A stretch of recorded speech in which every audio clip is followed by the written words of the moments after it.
অভিশপ্ত শয়তানের ওয়াসওয়াসা থেকে মহান আল্লাহ তাআলার দরবারে আশ্রয় প্রার্থনা করছি। খাজা মাইনুদ্দিন চিশতি রাহিমাতুল্লাহ ছিলেন চিশতিয়া সিলসিলার একজন অন্যতম সাধক। তাকে গরিবে নেওয়াজ, সুলতানুল হিন্দ নামেও অভিহিত করা হয়। এই দুনিয়াতে অনেক রাজা বাদশাহ এসেছেন, যেমন আলেকজান্ডার, চেঙ্গিস খান সহ আরও অনেকে। এই সমস্ত রাজা বাদশারা যুদ্ধের মাধ্যমে অনেক দেশ জয় করেছেন, কিন্তু এই রাজা বাদশারা মানুষের হৃদয়কে জয় করতে পারেননি। এখন থেকে প্রায় ৮০০ বছর আগে আরবের মরুভূমি থেকে একজন সাধারণ ফকির এসেছিলেন এই হিন্দুস্তানে। তার কাছে ছিল না কোনো সেনাবাহিনী, তলোয়ার কিংবা ধন সম্পদ।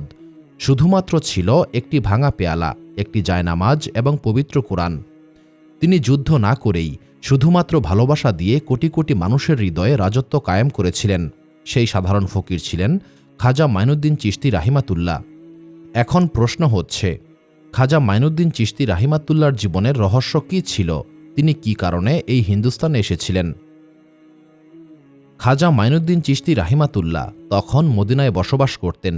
একদিন তিনি স্বপ্নে দেখলেন নবী করিম সাল্লাল্লাহু আলাইহি ওয়াসাল্লাম তাকে বলছেন, হে মাইনুদ্দিন, তুমি হিন্দুস্তানে চলে যাও।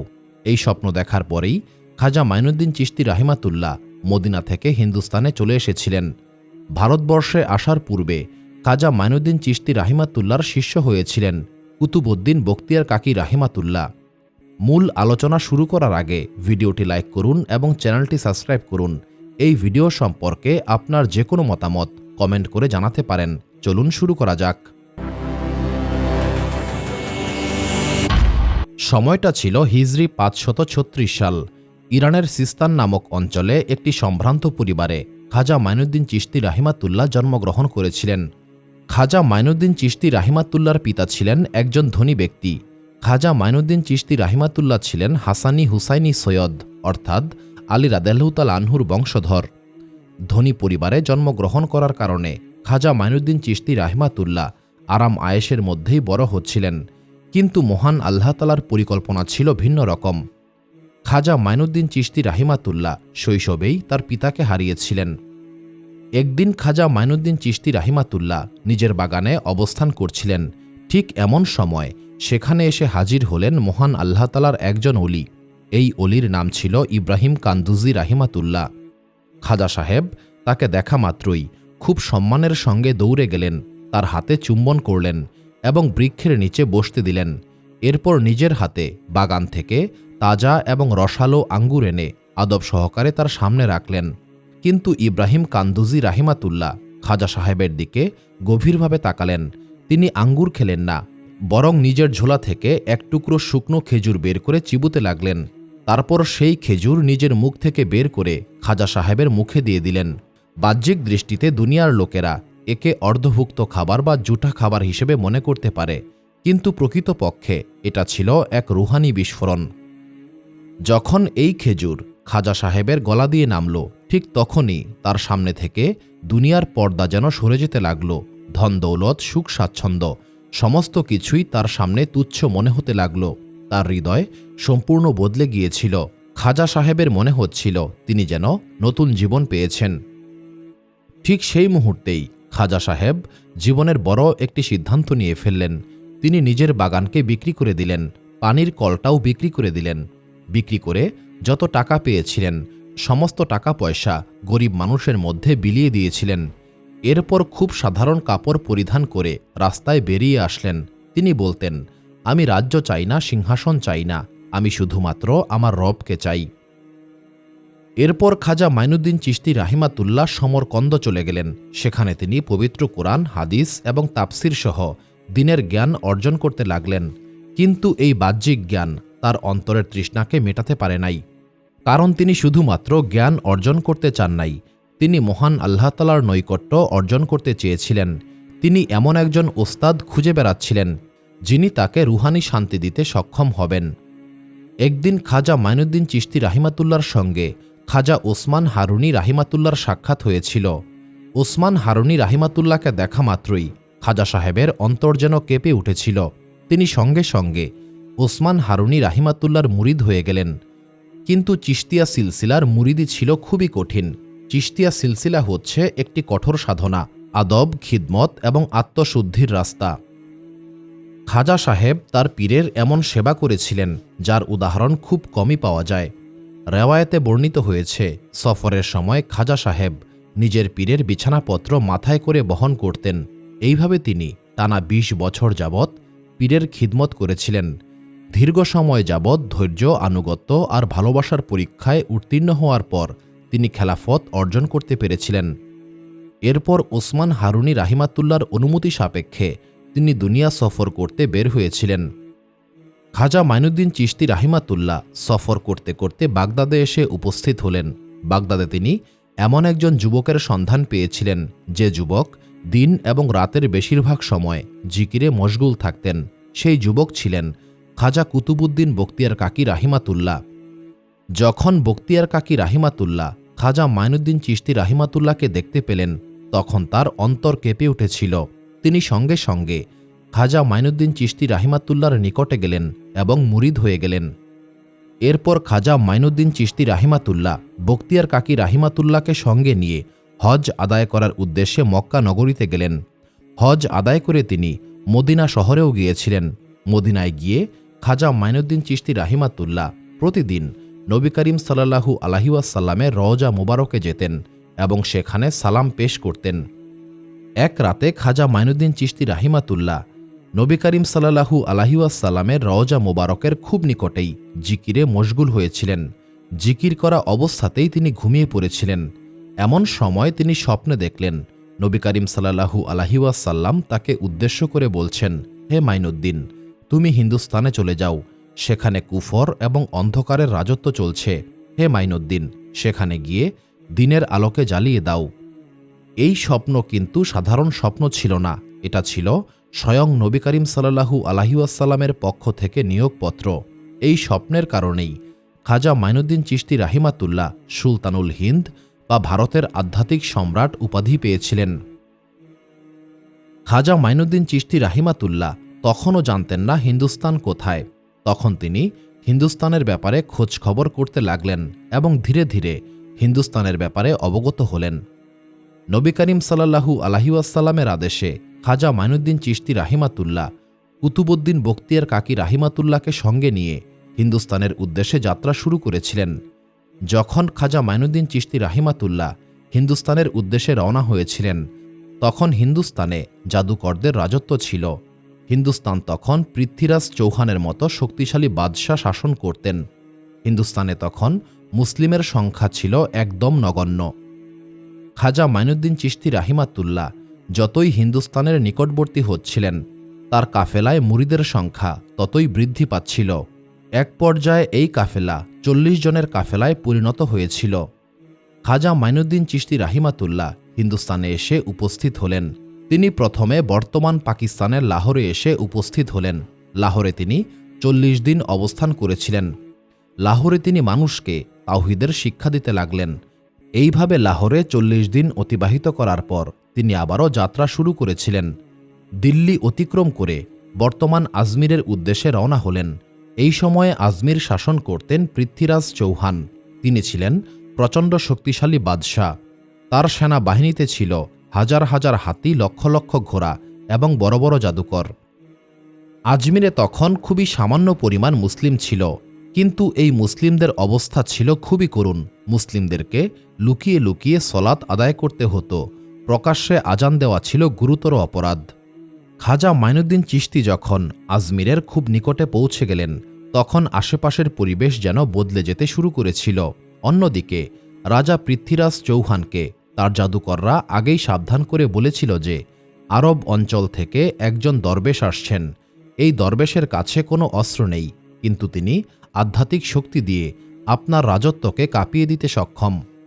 পৃথ্বীরাজ চৌহান জাদুকরদের এই কথায় আতঙ্কিত হয়ে পড়েছিলেন। তিনি সেনাবাহিনীকে বললেন, ওই দরবেশকে কোনোভাবেই শহরে ঢুকতে দেবে না। রাজার এই আদেশে শহরের প্রতিটা প্রবেশদ্বারে পাহারাদার বসানো হয়েছিল। অন্যদিকে আজমিরের খুব নিকটে খাজা সাহেব এবং তার সঙ্গীরা বিশ্রাম নিচ্ছিলেন। এমন সময় রাজার সৈন্যরা এসে বলল, হে দরবেশের বাহিনী, এখান থেকে চলে যাও। এই স্থানে আমাদের রাজার উটেরা বিশ্রাম করবে, তোমরা এখানে থাকতে পারবে না। খাজা সাহেব তখন শান্ত কণ্ঠে বললেন, দেখো ভাই, আমরা অতি সাধারণ মুসাফির, সামান্য বিশ্রাম করেই চলে যাব। আমরা এই স্থানে থাকলেও উটের বিশ্রাম নিতে কোনো অসুবিধা হবে না। এই ময়দানটা বিশাল বড়। কিন্তু সৈন্যরা তখন উদ্ধত কণ্ঠে বলল, এই ময়দান রাজার উটের জন্যই নির্ধারিত করা হয়েছে, তোমরা চলে যাও। যখন মহান আল্লাহ তালার অলিদের উপর কেউ জুলুম করে তখন মহান আল্লাহ তালার কুদরত প্রকাশ পায়। সৈন্যদের এই আচরণে খাজা সাহেব কিছুই বললেন না। তিনি নীরবে এই স্থান ছেড়ে দিলেন। কিন্তু চলে যাওয়ার আগে খাজা মাইনুদ্দিন চিশতি রাহিমাতুল্লাহ বললেন, আমরা চলে যাচ্ছি, কিন্তু তোমাদের উট এখানেই বসে থাকবে। এরপর খাজা মাইনুদ্দিন চিশতি রাহিমাতুল্লাহ আনাসাগর দিঘির পাড়ে এসে একটি বৃক্ষের নিচে আশ্রয় নিয়েছিলেন। বর্তমান সময়ে এই স্থানেই খাজা মাইনুদ্দিন চিশতি রাহিমাতুল্লাহর দরগা শরীফ অবস্থিত। অন্যদিকে পরের দিন সকালবেলায় উটের রাখালরা সেই উটগুলিকে ময়দান থেকে সরাতে পারছিল না। তারা উটগুলিকে পেটালো, চিৎকার করল, কিন্তু কোনোভাবেই উটগুলিকে ময়দান থেকে সরানো যাচ্ছিল না। উটগুলি যেন পাথর হয়ে ময়দানে বসেছিল। এই খবর সমগ্র রাজ্যে ছড়িয়ে পড়েছিল। একটা সময় পর রাজা পৃথ্বীরাজও এই খবর শুনতে পেলেন। তিনি অবাক হয়ে বললেন, এটা কোন ধরনের জাদু? প্রহরীরা আতঙ্কিত কণ্ঠে বলল, মহামান্য বাদশাহ, গতকাল আমরা একজন দরবেশকে ওই ময়দান থেকে তাড়িয়ে দিয়েছিলাম। যাওয়ার সময় তিনি বলেছিলেন, তোমাদের উট এখানেই বসে থাকবে। বাদশাহ তখন বুঝতে পেরেছিলেন এই দরবেশ কোনো সাধারণ মানুষ নয়। তিনি সঙ্গে সঙ্গে প্রহরীদেরকে বললেন, যাও, ওই দরবেশের কাছে ক্ষমা চেয়ে এসো। প্রহরীরা তখন খাজা সাহেবের কাছে উপস্থিত হয়ে ক্ষমা চাইতে লাগলেন। খাজা মাইনুদ্দিন চিশতি রাহিমাতুল্লাহ তখন বললেন, যাও, তোমাদেরকে ক্ষমা করে দিলাম। এরপর প্রহরীরা সেই ময়দানে ফিরে এসে অবাক হয়ে দেখল উটগুলি খুব স্বাভাবিক অবস্থায় চলাচল করছে। এই কাহিনী আজমিরের মানুষের মুখে মুখে ছড়িয়ে পড়েছিল। সবাই বলতে লাগল, এই শহরে মহান আল্লাহ তালার একজন অলি এসেছেন। জন্তু জানোয়াররা পর্যন্ত এই অলির আদেশ মেনে চলে। এই সময়টাতে খাজা সাহেব আনাসাগর দিঘির পাড়ে অবস্থান করছিলেন। এই আনাসাগরকে কেন্দ্র করেই আজমির শহর গড়ে উঠেছিল। সমগ্র শহরের মানুষেরা এই আনাসাগরের পানির উপরেই নির্ভরশীল ছিল। আনাসাগর দিঘির আশেপাশে অনেক বড় বড় মন্দির ছিল। যখন খাজা সাহেবের শিষ্যরা আজান দেওয়ার পর উজু করার জন্য আনাসাগর থেকে পানি সংগ্রহ করতে চেয়েছিলেন, এমন সময় মন্দিরের একজন পুরোহিত বলল, হে সম্মানিত দরবেশ, আপনারা এই পানি ব্যবহার করতে পারবেন না। এই পানি আমাদের জন্য খুবই পবিত্র। আপনারা এই পানিকে অপবিত্র করতে পারবেন না। রাজ্যের সেনাবাহিনী আনাসাগরকে পাহারা দিতে লাগল, যাতে কেউ কোনোভাবেই পানি সংগ্রহ করতে না পারে। সময়টা ছিল গ্রীষ্মকাল। কাফেলার সকলেই পানির অভাবে কষ্ট পাচ্ছিল। এমন সময় খাজা কুতুবউদ্দিন বখতিয়ার কাকি রাহিমাতুল্লাহ খাজা সাহেবকে বললেন, আনাসাগরের চারপাশে পাহারা বসানো হয়েছে, আমরা অজু কিভাবে করব? কাফেলার সকলেই তৃষ্ণার্ত। তখন খাজা সাহেব কুতুবউদ্দিন বখতিয়ার কাকি রাহিমাতুল্লাহকে ছোট্ট একটি পানির পাত্র দিয়ে বললেন, মন্দিরের পুরোহিতকে বলবে আমরা শুধুমাত্র এই এক পেয়ালা পানি নেব। এই পাত্রে যতটুকু পানি ধরবে ততটুকুই পানি নিয়ে আসবে। এই ছোট্ট পেয়ালা দেখে মন্দিরের পুরোহিত অবাক হয়ে বলল, এই সামান্য পানি দিয়ে আপনারা কি করবেন? এরপর পুরোহিত কিছুক্ষণ ভেবে বখতিয়ার কাকি রাহিমাতুল্লাহকে অনুমতি দিলেন। বখতিয়ার কাকি রাহিমাতুল্লাহ সেই পেয়ালা পানিতে ডুবিয়ে দিলেন। ঠিক তখনই এক অলৌকিক ঘটনা ঘটল। মুহূর্তের মধ্যেই বিশাল আনাসাগরের পানি এই ছোট্ট পেয়ালার মধ্যে ঢুকে গিয়েছিল। সমগ্র আনাসাগর একদম শুকিয়ে গেল। আনাসাগরের মাছগুলি ছটফট করতে লাগল। পাহারায় নিয়োজিত সৈন্যরা আতঙ্কে চিৎকার করতে লাগল। আনাসাগর শুকিয়ে যাওয়ার পর আজমির শহরে হাহাকার সৃষ্টি হয়েছিল। মানুষ, পশু পাখি তৃষ্ণায় কাতর হয়ে পড়েছিল। এই সংবাদ পেয়ে রাজা পৃথ্বীরাজ প্রচণ্ড আতঙ্কিত হয়ে পড়েছিলেন। রাজা পৃথ্বীরাজের মন্ত্রীরা এসে খাজা সাহেবের কাছে ক্ষমা চাইতে লাগলেন। খাজা সাহেব বললেন, কাউকে কষ্ট দেওয়া আমার উদ্দেশ্য নয়। আমি এখানে এসেছি মানুষের অন্তরের তৃষ্ণা মেটাতে। যাও, আনাসাগর আবারও ভরে যাবে। খাজা সাহেবের কথা মতো বখতিয়ার কাকি রাহিমাতুল্লাহ সেই পেয়ালাটিকে আনাসাগরের মধ্যে ফেলে দিলেন। মুহূর্তের মধ্যেই আনাসাগর আবারও পানিতে পরিপূর্ণ হয়ে উঠল। অন্যদিকে রাজা পৃথ্বীরাজ এই ঘটনাকে সহজভাবে নিতে পারেন নাই। তিনি বললেন, নিশ্চয়ই এটা বিশাল কোনো জাদু। এরপর রাজা পৃথ্বীরাজ তার রাজ্যের সবচাইতে বড় জাদুকরকে ডেকে বললেন, তোমার জাদুবিদ্যার মাধ্যমে ওই দরবেশকে পরাজিত করতে হবে, তাকে এই রাজ্য থেকে তাড়িয়ে দিতে হবে। এই জাদুকরের নাম ছিল সাদুন। এই জাদুকর তার কয়েক হাজার শিষ্যকে সঙ্গে নিয়ে আনাসাগরের উদ্দেশ্যে রওনা হল। সাদুন জাদুবিদ্যার মন্ত্র পড়তে পড়তে এগিয়ে যাচ্ছিল। মন্ত্র পড়ার পেছনে সাদুনের উদ্দেশ্য ছিল খাজা মাইনুদ্দিন চিশতি রাহিমাতুল্লাহকে ভয় দেখানো। সাদুন আনাসাগরের তীরে এসে দেখল খাজা সাহেব শান্ত মনে বসে আছেন। এমন সময় খাজা মাইনুদ্দিন চিশতি রাহিমাতুল্লাহ সূরা ফালাক এবং নাস তেলাওয়াত করতে করতে সাদুনকে একটি ফু দিলেন। সঙ্গে সঙ্গেই একটি অলৌকিক ঘটনা ঘটল যে সাদুন প্রচণ্ড অহংকার নিয়ে খাজা সাহেবের কাছে এসেছিল। সেই সাদুন ভেতর থেকে ভেঙে পড়েছিল। সাদুনের দেহটা যেন অবশ হয়ে পড়েছিল। সে জাদুবিদ্যা ভুলে গিয়েছিল। অবস্থা বেগতিক বুঝতে পেরে সাদুন খাজা সাহেবের পা জড়িয়ে ধরে কান্নাকাটি শুরু করে দিল। সে বলল, হে মহান দরবেশ, আমি জাদুবিদ্যায় পারদর্শী, কিন্তু আমার জাদুতে এমন শক্তি কখনোই ছিল না। আমি বুঝতে পেরেছি আপনার এই শক্তি জাদু নয়। খাজা সাহেব পরম মমতায় সাদুনকে বুকে জড়িয়ে নিলেন। সাদুন ইসলামকে কবুল করে নিয়েছিল। খাজা মাইনুদ্দিন চিশতি রাহিমাতুল্লাহ সাদুনের নাম পরিবর্তন করে নাম রেখেছিলেন হজরত সাদ। বর্তমান সময়েও এই হজরত সাদের মাজার খাজা মাইনুদ্দিন চিশতি রাহিমাতুল্লাহর দরগা শরীফের খুব নিকটেই অবস্থিত। যখন রাজা পৃথ্বীরাজ এই সংবাদ পেলেন তখন তিনি হতবিহ্বল হয়ে পড়েছিলেন। রাজা পৃথ্বীরাজ বুঝতে সক্ষম হয়েছিলেন যে এই দরবেশকে সাধারণ সেনাবাহিনী বা জাদুবিদ্যা দিয়ে কাবু করা যাবে না, কারণ এই রাজ্যের সবচেয়ে বড় জাদুকর এখন সেই দরবেশের শিষ্য। এই দরবেশ এত বিশাল আনাসাগরের পানিকে ছোট্ট একটি পেয়ালায় বন্দী করতে সক্ষম। এই কারণে রাজা পৃথ্বীরাজ ভেবেছিলেন এই দরবেশের সঙ্গে একটি শান্তি চুক্তি করতে হবে। যদি শান্তি চুক্তি করা যায় তবে এই দরবেশ এই রাজ্যের কোনো ক্ষতি হয়তো করবে না। এমন সময় রাজা পৃথ্বীরাজের উজির বলল, মহামান্য বাদশাহ, এই দরবেশকে এই রাজ্য থেকে বের না করতে পারলে আপনার রাজত্ব হাতছাড়া হয়ে যাবে। উজিরের এই কথায় রাজা পৃথ্বীরাজ আতঙ্কিত হয়ে পড়েছিল। রাজত্ব টিকিয়ে রাখার জন্য রাজা পৃথ্বীরাজ মরিয়া হয়ে উঠল। রাজা পৃথ্বীরাজ তখন তার শেষ অস্ত্র ব্যবহার করার সিদ্ধান্ত নিয়ে ফেললেন। তিনি খবর দিলেন হিন্দুস্তানের সবচাইতে ভয়ঙ্কর জাদুকর জয়পালকে। এই জয়পাল এমনই এক জাদুকর ছিল, তার নাম শুনলেই সাধারণ মানুষ আতঙ্কে বেহুশ হয়ে পড়ত। কথিত রয়েছে এই জয়পাল নাকি জাদুবিদ্যার সাহায্যে বাতাসে উড়ে বেড়াতে সক্ষম ছিল। অনেক কাফের জিন এই জয়পালের অধীনে ছিল। বাহন হিসেবে জয়পাল একটি সিংহকে ব্যবহার করত। সিংহকে নিয়ন্ত্রণ করার জন্য একটি জীবন্ত বিষাক্ত সাপকে চাবুক হিসেবে ব্যবহার করত। তৎকালীন মানুষেরা বিশ্বাস করত জয়পালের কাছে এমন জাদুবিদ্যার শক্তি রয়েছে যে শক্তি দিয়ে সে সমগ্র বিশ্ব দখল করতে সক্ষম। রাজা পৃথ্বীরাজ জয়পালের গুহায় উপস্থিত হল। সে জয়পালকে সেজদা করে জয়পালের পায়ে চুমু খেয়ে কাতর কণ্ঠে বলল, গুরুদেব, আমাকে রক্ষা করুন। একজন দরবেশ সাদুনকে হারিয়ে দিয়েছে। এই সাদুন আপনার শিষ্য ছিল। এখন শুধুমাত্র আপনিই আমাকে রক্ষা করতে সক্ষম।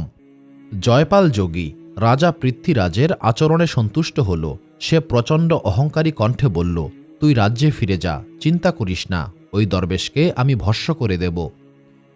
পরের দিন আনাসাগরের তীরে এক ভয়ানক পরিবেশের সৃষ্টি হয়েছিল। আকাশে কালো মেঘ জমতে শুরু করেছিল। প্রচণ্ড বাতাস বইছিল। পাখিরা ভয়ে পালিয়ে যেতে লাগল। এমন একটা আতঙ্কময় পরিবেশের সৃষ্টি হয়েছিল যেন বড় কোনো বিপদ এগিয়ে আসছে। এমন সময় জয়পাল যোগী একটি হিংস্র সিংহের পিঠে চড়ে আনাসাগরের উদ্দেশ্যে এগিয়ে আসছিল। জয়পাল যোগী তার হাজার হাজার শিষ্য সহকারে এগিয়ে আসছিল। এই ভয়ঙ্কর দৃশ্য দেখে উপস্থিত মানুষেরা প্রচণ্ড আতঙ্কিত হয়ে পড়েছিল। এমনকি খাজা সাহেবের বেশ কয়েকজন শিষ্যও ভয় পেয়েছিল। এমন সময় জাদুকর সাদুন, যে পরবর্তীকালে হজরত সাদ হয়েছিল, সে খাজা সাহেবকে উদ্দেশ্য করে বলল, হে গরিবে নেওয়াজ, ইনি হচ্ছেন জয়পাল যোগী, সমগ্র হিন্দুস্তানের সবচাইতে নিষ্ঠুর এবং ভয়ঙ্কর জাদুকর। ওনাকে মোকাবেলা করা খুব সহজ হবে না। খাজা গরিবে নেওয়াজ তখন বুঝতে পেরেছিলেন তার শিষ্যরাও ভয় পেয়েছে। ভয় মানুষের ঈমানকে দুর্বল করে দেয়। তিনি খুব দ্রুত নিজের আঙ্গুল দিয়ে একটি বৃত্ত এঁকে দিলেন। তারপর শান্ত কণ্ঠে বললেন, যাই ঘটুক না কেন, এই বৃত্তের বাহিরে কেউ যাবে না। মহান আল্লাহ তাআলার ইচ্ছায় তোমাদের কোনো ক্ষতি হবে না। অন্যদিকে জয়পাল যোগী আনাসাগরে পৌঁছেই ভয়ানক আক্রমণ শুরু করে দিয়েছিল। সে জোরে জোরে মন্ত্র পড়ে খাজা সাহেবকে উদ্দেশ্য করে ফু দিল। সঙ্গে সঙ্গে হাজার হাজার বিচ্ছু এবং সাপ মাটি ফুঁড়ে বের হল। সাপেরা ভয়ঙ্কর গর্জন করছিল। কিন্তু আশ্চর্যের বিষয় হচ্ছে, যখন এই হাজার হাজার সাপেরা বৃত্তের কাছে এসে পৌঁছাল, তখনই সাপ এবং বিচ্ছুর দল বাতাসে মিলিয়ে যেতে লাগল। অনেক চেষ্টা করেও সাপ এবং বিচ্ছুর দল সেই বৃত্তকে অতিক্রম করতে পারছিল না। অন্যদিকে খাজা মাইনুদ্দিন চিশতি রাহিমাতুল্লাহ শান্ত মুখে বসেছিলেন। জয়পাল যোগী এই পর্যায়ে এসে বুঝতে পেরেছিলেন এই দরবেশ কোনো সাধারণ দরবেশ নয়। জয়পাল যোগী কিছুটা হলেও ভয় পেয়েছিল, কিন্তু অহংকার মানুষের সবচাইতে বড় শত্রু। সে আবারও মন্ত্র পড়তে শুরু করল। এবার জয়পাল তার বাহন সিংহকে নিয়ে বাতাসে উড়তে লাগল। এই ভয়ঙ্কর দৃশ্য দেখে আশেপাশের মানুষ আতঙ্কে চিৎকার করছিল। অন্যদিকে জয়পাল যোগী অনেক উঁচুতে উঠে খাজা সাহেবকে লক্ষ্য করে আগুন এবং পাথর নিক্ষেপ করতে লাগল। আনাসাগরের আশেপাশে থাকা মানুষেরা ভেবেছিল খাজা সাহেব এবার পরাজিত হয়ে যাবে। কিন্তু খাজা মাইনুদ্দিন চিশতি রাহিমাতুল্লাহ শান্ত চোখে আকাশে উড়তে থাকা জয়পাল যোগীকে দেখছিলেন। খাজা সাহেব এবার নিজের জুতা খুলে সেই জুতাকে বললেন, যাও ওই অহংকারীকে নিচে নামিয়ে আনো। খাজা মাইনুদ্দিন চিশতি রাহিমাতুল্লাহর সেই জুতা জোড়া সঙ্গে সঙ্গে জয়পালকে উদ্দেশ্য করে উড়ে যেতে লাগল। জয়পাল এই সময়ে পালিয়ে যাওয়ার অনেক চেষ্টা করেছিল, কিন্তু সে কোনোভাবেই পালাতে পারে নাই। জুতা জোড়া জয়পাল যোগীকে মারতে মারতে মাটিতে নামিয়ে এনেছিল। জয়পাল যোগীর অহংকার ভেঙে গিয়েছিল। সে বুঝতে পেরেছিল এটা জাদু নয়, জাদুরও একটা সীমা আছে। জাদু থেমে যায়, কিন্তু এই দরবেশ যা করেছেন তার কোনো সীমা নেই। এটা এমন এক শক্তি যা শুধুমাত্র সৃষ্টিকর্তাই দান করে থাকেন। জয়পাল এবার শ্রদ্ধা এবং ভক্তি সহকারে খাজা সাহেবের পা জড়িয়ে ধরে কান্নাজড়িত কণ্ঠে বললেন, হে সম্মানিত দরবেশ, আমি জাদুবিদ্যা জগতের সম্রাট ছিলাম। আমি নিজেকে খোদা ভাবতে শুরু করেছিলাম, কিন্তু আপনি আমার সকল অহংকারকে ধ্বংস করে দিয়েছেন। আপনি বলুন, আপনি যে খোদার পূজা করেন, আমাকেও সেই খোদার রাস্তা দেখিয়ে দিন। খাজা মাইনুদ্দিন চিশতি রাহিমাতুল্লাহ জয়পালকে বুকে জড়িয়ে ধরে বললেন, হে জয়পাল, আমরা মহান আল্লাহ তাআলার দাসত্ব করি, ইবাদত করি, আমরা কাউকে পূজা করি না। জয়পাল তখন ইসলামকে কবুল করে নিয়েছিল। খাজা মাইনুদ্দিন চিশতি রাহিমাতুল্লাহ জয়পালের নতুন নাম দিলেন আবদুল্লাহ। মুসলিম হওয়ার পর আবদুল্লাহ খাজা সাহেবকে বললেন, হে গরিবে নেওয়াজ, আমার কাছে এমন একটি ইলম আছে যা দিয়ে কিয়ামত পর্যন্ত জীবিত থাকা সম্ভব। আমি কি সেটা ব্যবহার করতে পারি? তখন খাজা সাহেব বললেন, হে আবদুল্লাহ, দুনিয়া হচ্ছে একটি কারাগার। এই কারাগারে এত দীর্ঘ জীবনের কি দরকার? যদি তুমি মহান আল্লাহ তাআলার জিকিরে মশগুল হও, তবে তুমি আত্মার শান্তি পাবে। বর্তমান সময়ে আজমিরের পাহাড়ে চিল্লায়ে জয়পাল নামে একটি স্থান রয়েছে। মানুষ সেখানে যায়, তাকে স্মরণ করে যে কিভাবে একজন ভয়ঙ্কর জাদুকর মহান আল্লাহ তাআলার একজন অলি হয়েছিলেন। অন্যদিকে যখন রাজা পৃথ্বীরাজ এই খবর পেলেন যে জয়পাল যোগী ইসলাম কবুল করেছে, তখন সে উন্মাদের মতো আচরণ করতে লাগল। এবার পৃথ্বীরাজ সিদ্ধান্ত নিল যে এবার তলোয়ার দিয়েই ফয়সালা করতে হবে। এই দরবেশকে এই রাজ্য থেকে তাড়াতেই হবে। অন্যদিকে খাজা মাইনুদ্দিন চিশতি রাহিমাতুল্লাহ তার আধ্যাত্মিক ক্ষমতার মাধ্যমে জানতে পেরেছিলেন রাজা পৃথ্বীরাজ এবার সেনাবাহিনী নিয়ে আক্রমণ করবে। তিনি তার সঙ্গীদেরকে উদ্দেশ্য করে বললেন, আমরা যুদ্ধ করব না, আমরা মানুষকে তাওহীদের শিক্ষা দেব। যুদ্ধ করা আমাদের উদ্দেশ্য নয়। অন্যদিকে রাজা পৃথ্বীরাজ বিপুল পরিমাণ সৈন্যের সমাবেশ ঘটিয়েছিল। এই দিন আফগানিস্তানের বাদশাহ শাহাবুদ্দিন ঘুরি নিজের কক্ষে বিশ্রাম নিচ্ছিলেন। তিনি ঘুমের মধ্যে স্বপ্নে দেখলেন খাজা মাইনুদ্দিন চিশতি রাহিমাতুল্লাহ তাকে উদ্দেশ্য করে বলছেন, হে শাহাবুদ্দিন, তুমি দেরি করো না, খুব দ্রুত হিন্দুস্তানের উদ্দেশ্যে রওনা হও। আমি পৃথ্বীরাজকে তোমার হাতে সঁপে দিয়েছি। এই যুদ্ধে তুমিই বিজয়ী হবে। শাহাবুদ্দিন ঘুরি ঘুম থেকে জেগে উঠলেন। তার মনে হচ্ছিল এটা সাধারণ স্বপ্ন হতেই পারে না, এটা নিশ্চয়ই মহান আল্লাহ তাআলার পক্ষ থেকে ইশারা। শাহাবুদ্দিন ঘুরি আর এক মুহূর্ত দেরি না করে বিশাল বাহিনী জমায়েত করে হিন্দুস্তানের উদ্দেশ্যে রওনা হলেন।